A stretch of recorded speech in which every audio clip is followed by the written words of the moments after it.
Hello there, this is Big Benedict. We're playing The Last of Us on grounded difficulty mode for the PS4, the remastered version. I know it's redundant to say PS4 when you're talking about the remastered version of this game, but I say it.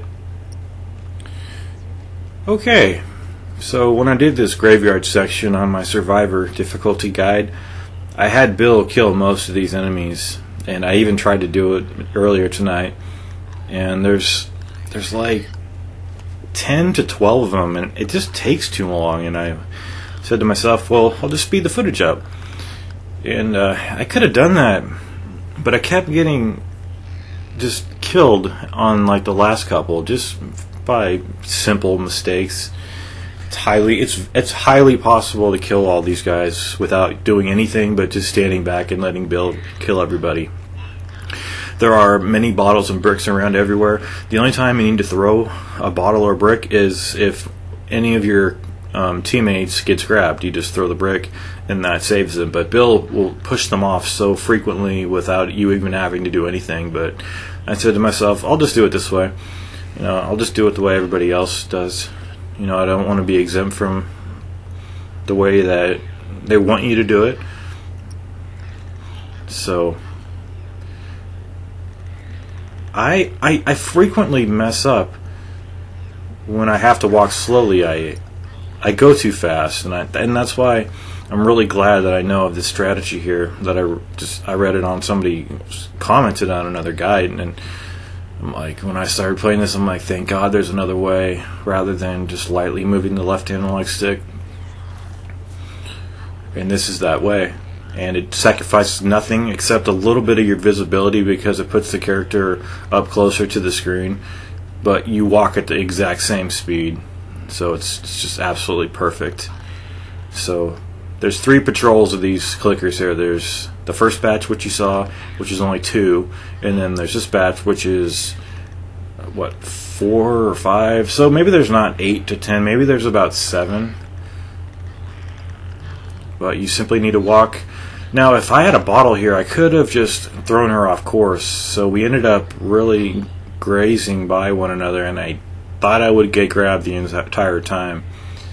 Now, the only way this can possibly work is if you're not doing it stealthily, you have to kill everybody, and then Bill will open the door. Or you have to reach the door without alerting any clicker. The fuck out of my way, Ellie.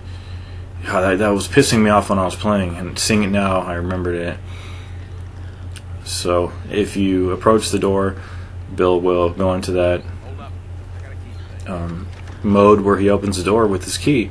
And then we have more clickers and these runners here.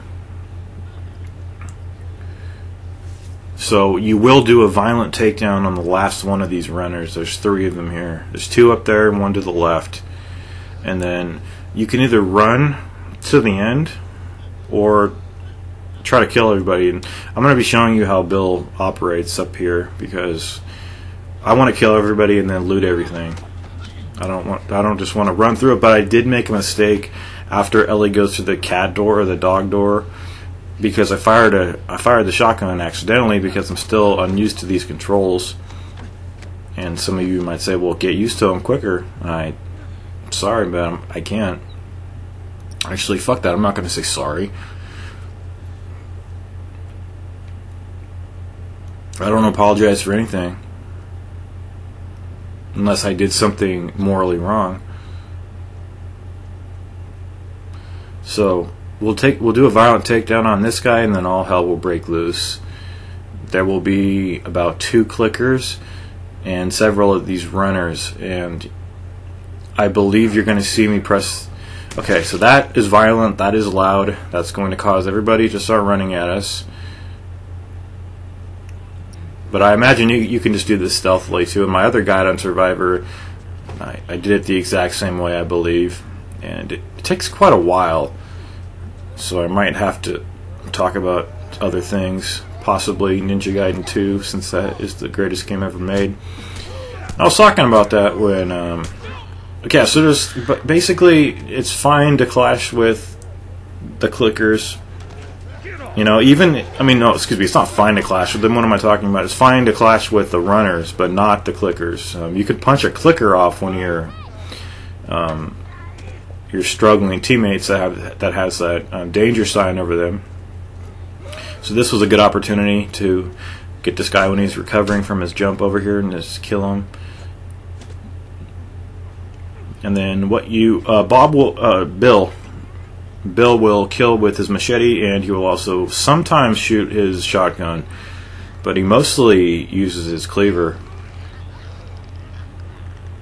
And this is the first section of these guys. There's more after them, but fortunately there are fewer clickers than there are runners. And I use the word fewer because there is a literal number that you can count of them. It's not a figurative number at all, or a figurative amount.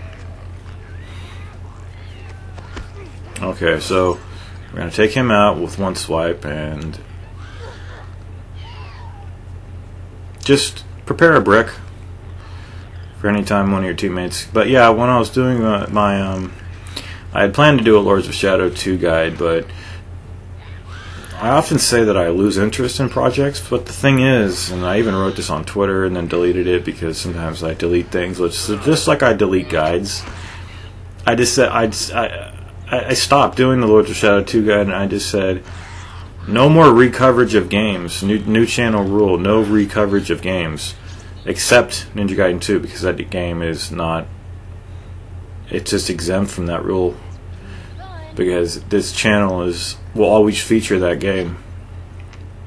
So here I'm doing a bit of looting, and I don't realize that there's another wave, but we will do another wave. And I think when the wave comes, I press the options. I hate how there's those little narrow share and options buttons on the controller. They're so narrow and hard to press.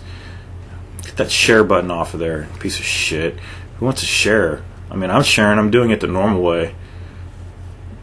I'm not going to upload something with a PS4. I'm sorry, I'm just hurting. Ah, man. I don't tolerate pain. But what I was going to say was, I'm tired of. It's just that I lose interest when I keep recovering games because it's boring. And I know that the channel doesn't grow when I do that because it doesn't bring in new audiences, people that are searching for new content. And yet I'm playing this, which is a recovering of a game. So let me, get away from that clicker real quick. Okay, so the thing about this, why am I making this guide? First of all, I want to see if I can beat grounded mode. Maybe I can't. I probably can, but I haven't done it yet, so I can't even say that I have. And I'll get the trophy. It'll be the first trophy I ever get on PlayStation 4, unless something else comes up before that with this game. But they don't seem to give you trophies just for doing events in this game. Okay, so yeah, so this is how Bill operates. He'll just kill him for you, but it might take a while.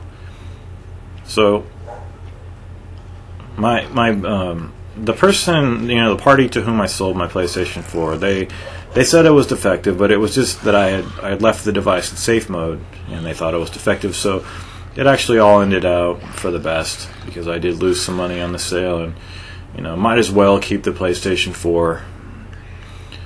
And then I made this guide, started this guide, but I wasn't going to.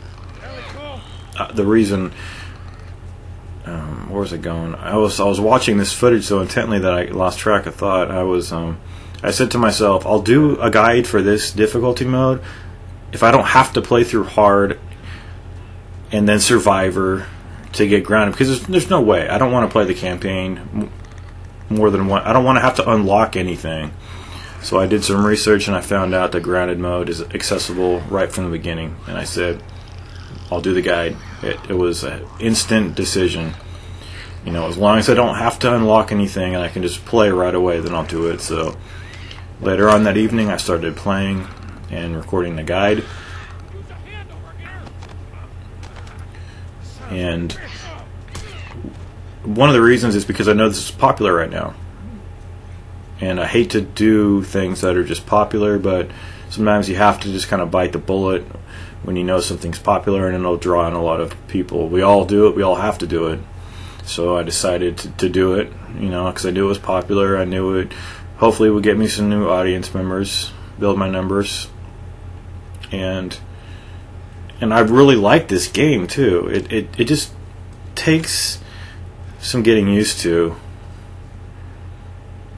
but once you start playing it, it's very visceral. It's almost as rewarding as Ninja Gaiden 2. So I'll talk about that in a sec, but I just want to mention that I do screw this part up here because I fire a shotgun round,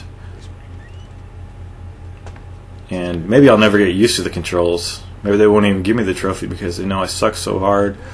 Oh, man. But anyway, one of the topics you'll never hear me say because I deleted that Lords of Shadow 2 guide for the PC. I had published a few videos, and then obviously you didn't see them because I privatized them, because I want to make sure that I'm going to commit to something before I actually put them to public. And also, look at 11 minutes ago.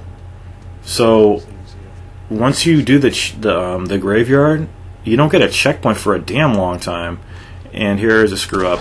Did not mean to do that, but then all hell broke loose. But me in my... Yeah, you see that? That was not me pressing the start button to see if I could restart the checkpoint. That was me restarting to just double check that 11 minutes ago. That was me just finishing the graveyard. That was about 11 minutes ago. They're not going to put me back in the graveyard. There's no way. So in all my greediness, my American greed, I go around here and loot everything at my own peril. And I take a shotgun shell. Well, she takes one to the fucking face. But you're not going to see me shoot very much in this because I refuse to waste items.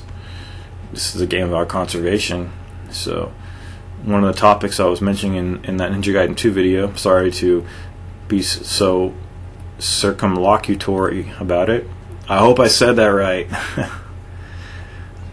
Will I have time to I don't think I'll have time to discuss it.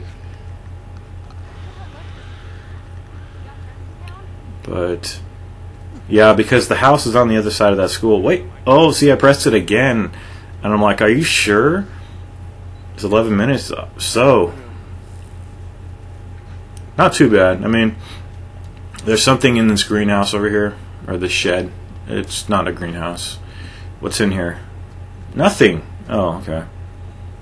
Jack shit was in that greenhouse. Okay, there is the supplemental pills. So we're gonna gobble up these plants right here, and I will talk about the tangent I was going to talk about with Ninja Gaiden 2 in the next video. I'll try to do it in the next video. You know, unless it's really demanding, but I think I could do it because it's just a bunch of fist fighting. And I'm not just saying that, you know, the teaser for that story so that you can come back. No, I'm not at all. I just knew I wanted to talk about it, and then obviously things are coming to a close over here because I know that I end this video after I ransack a couple of these rooms up there, which I only believe there are like 5 supplemental. What is this right here? Okay, so we have the machine parts right there. That door can't be opened, and then nothing in here. Oh, no. There is something in there. I thought that was the baby's room. This is the regular room. And then in here, there might be a comic book. Then Ellie asks, can she talk? Can we talk? No, I don't have time to talk to you. And I will see you guys in the high school. Take care.